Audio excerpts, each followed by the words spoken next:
နံပါတ်3အနေနဲ့ရွေးချယ်ထားတာကကျတော့ဆွစ်ဇာလန်နိုင်ငံဖြစ်ပါတယ်သူကဒီ Alps တောင်တန်းတွေဝင်ရထားတဲ့နိုင်ငံတစ်ခုဖြစ်တယ်ပေါ့နော်အဲ့အတွက်ကြောင့်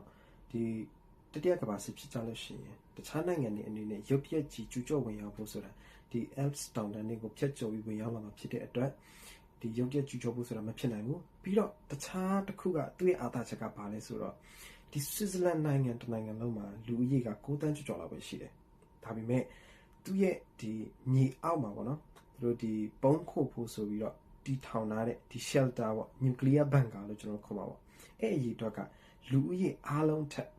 လုံလောက်တဲ့အပြင်ပိုတောင်ပိုနေသေးတယ်ဒီတနိုင်ငံလုံးကြီးလိုက်ကြလို့ရှိရင်ဒီ nuclear bunker တွေ nuclear ပေါက်ကြလို့ရှိရင် nuclear ကွဲကြလို့ရှိရင်သူတို့ဒီပုံးခိုဖို့ဆိုပြီးတော့သူတို့အစာရည်စာတွေဖြည့်တာတွေဆေးဝါးတွေအားလုံးလို့ဖြည့်ရတယ်အခန်းလို့ပဲကျွန်တော်အလွယ်တကူခေါ်ရအောင်မနော်အဲ့လိုအခန်းငယ်ကောင်ပေါင်းက